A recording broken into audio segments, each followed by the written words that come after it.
بتونن یک عنصر تاثیرگذار تو اجتماعشون باشه. هر احساس بکنیم که مثلا خب این دانش آموز مثلا مذهبی بار میاد، بعد درست می‌بینیم که عکسش داره اتفاق میفته. اردوی جهادی رو که می‌ریم، هفته شهدایی که برگزار می‌کنیم، اینا همه اون تعهد اجتماعی نسبت به مردمشون، نسبت به کشورشون درشون بروز پیدا می‌کنه. حتی اگر برن در خارج از کشور، مسئولیتشون، تعهدشون پابرجا هست و تحت تاثیر مسائل مختلف دیگه قرار نمی‌گیره.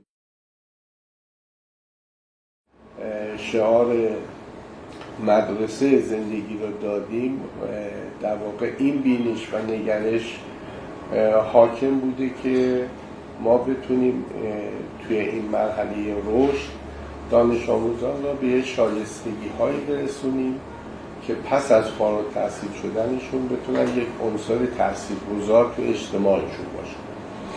و به نظر من این خیلی مهمتر از اون بخش آموزشش هست. واقعیتش اینه که متناسب با شرایط جامعه سعی کردیم که روش ها و برنامه ها و فرآیند های تربیتی و آموزشی اون رو تغییر بدیم و از حدود شاید مثلا 7-8 سال پیش به هر حال ما بحث مدرسه زندگی را که مطرح کردیم، بیشتر اصلا مفهوم مدرسه زندگی همین مسئله بوده که دانش آموز محیط مدرسه را یه جایگاهی برای زندگی کردن تشخیص بده. خب این زندگی کردن مفهومش اینه که همینطوری که توی خونش داره زندگی میکنه، با پدر مادرش زندگی میکنه، توی جامعه داره زندگی میکنه، خیلی محیط مدرسه هم متفاوت نباشه و همین عامل باعث شده که ما شاهد این مسئله هستیم که دانش آموزان علاقه‌مندن که در مدرسه حضور داشته باشن. بالاخره ما مجموعه وابسته به مؤسسه خیریه مکتب امیرالمومنین هست. خب بنیانگذارش حضرت آیت الله موسوی اردبیلی با اون دیدگاه روشنی که ایشون داشتن، بحثشون برای این بوده که اینجا تأسیس بشه که بتونن بچه‌های فرزندان خانواده‌های مذهبی درش تربیت بشن.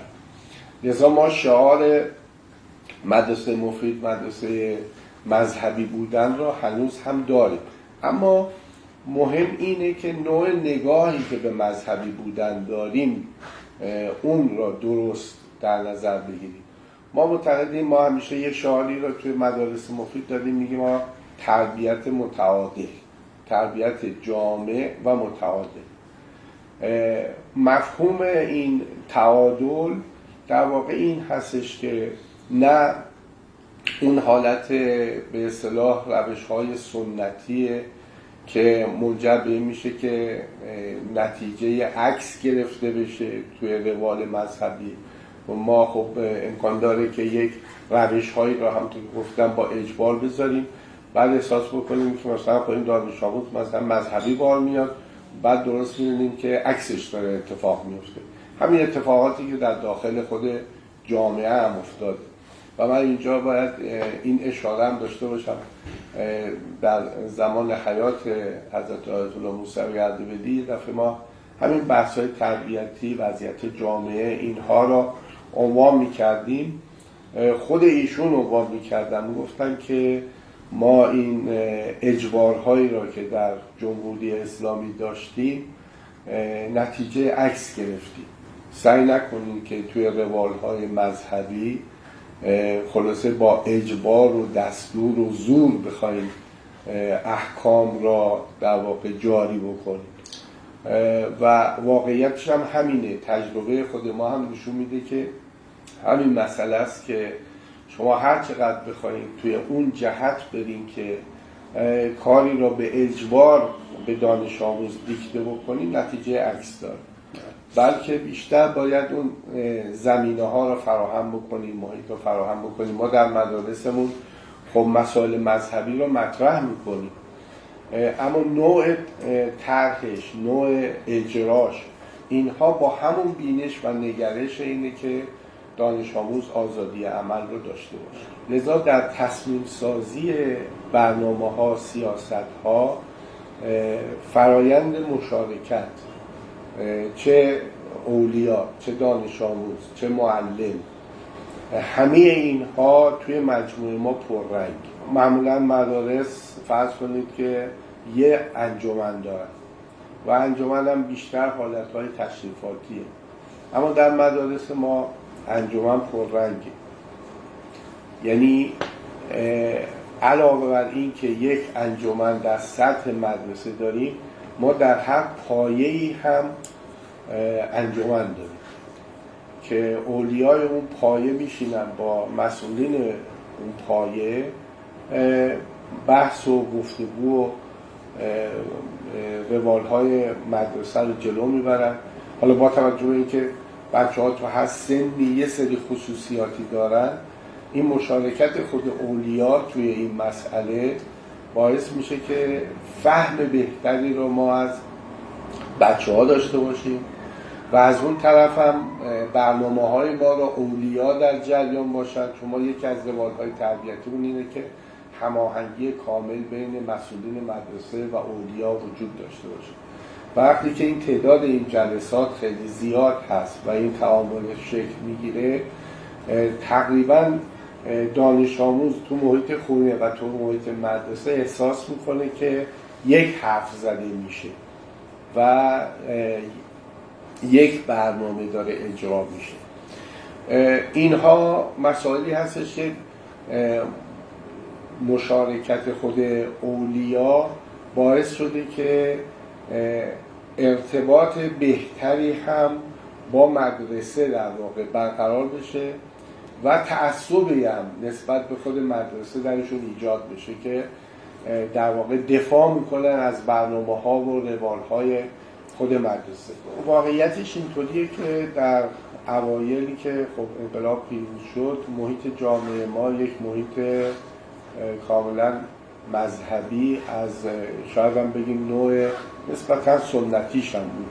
خب ما هم در اون مقطع چون با انقلاب در واقع حرکت کردیم، همین تفکرات رو داشتیم و روالهایی که فرض کنیم که مثلا حالتهای مذهبی یا این بحثی که الان مطرح میکنیم که اختیار بیشتری رو به دانش آموز بدیم، محدودیت‌های زیادی را به وجود نیاریم، یعنی فاصله مدرسه رو با جامعه زیاد نکنیم، یک محیط به اصطلاح جدایی را برای مدرسه و جامعه در نظر نگیریم.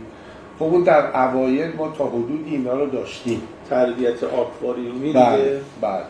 اما اون شرایط خب شاید بعضا هم جوابم داده، چون شرایط جامعه داره. اما یواش یواش که همینطور حرکت کردیم و بالاخره تجربه کسب کردیم، دنیا رو دیدیم، روابط فرض کنید که آموزشی، روالهای آموزشی سایر کشورها رو دیدیم و دیدیم که ما توی بعضی از این مباحث کمتر کار کردیم و اون روی کرده حالا مدرسه زندگی را در واقع از اون مقطع شروع کردیم که ما نباید فقط روالهای به اصطلاح تخصصی و علمی صرف رو مد نظر قرار بگیریم و به این نتیجه رسیدیم که بحث شایستگی ها و مهارت های زندگی رو در برنامه درسیمون قرار بدیم، چون اینجا هم دو تا تفکر وجود داره. یه تفکر این هستش که میگن که خب ما برنامه مثل درس فیزیک داریم، درس شیمی داریم، اینها در کنارش مثلا یک واحد درسی تفکر هم داشته باشه، در کنارش یه واحد رسانه هم داشته باشه. اما روی کرده شما تلفیقی. بله، اما ما این ملت اصلا اینا جواب نمیدیم. ما معتقدیم که اون درس تفکر باید توی فرایند یادگیری و توی برنامه درسی تو همه درس ها اون بحث تفکر باشه. یعنی معلم فیزیک باید اون مسئولیت رو دارن و این مهارت‌ها رو باید سعی کنن که با ابزار و امکاناتی که دارن برای خودشون قرار. این دو تا دیدگاه کاملا متفاوتیه که ما سعی کردیم که با حالا اون الگوی برنامه درسی بتونیم اینو جا بندازیم که در همه درس‌ها این مسئولیت پذیری، انتقاد، نقادی، تعهد به کار، دقیق فرمودیم، همه اینها را بتونیم داشته باشیم. یا بحث اگر رسانه و مسائلی که توی این حوزه اجتماعی مطرح هستش، اینا سعی کردیم که بچه‌ها در فرآیندهای مختلفی که براشون طراحی میشه بتونن از این استفاده بکنن. مسئولیت اجتماعی رو که مطرح میکنیم، حالا شما اون حتما شنیدین دیگه، یا فرض کنید که مثلا ما اردوی جهادی رو که میریم، هفته شهدایی که برگزار میکنیم، اینا همه اون تعهد اجتماعی نسبت به مردمشون، نسبت به کشورشون درشون در واقع بروز پیدا میکنه و حتی اگر برن در خارج از کشور اون مسئولیتشون، تعهدشون پابرجا هست و اینکه هویت ملی و ایرانی بودن خودشون رو در واقع به طور کامل حفظ میکنن و تحت تاثیر مسائل مختلف دیگه قرار نمیدن. این هویت جمعی که داخل مدرسه شکل میگیره، حالا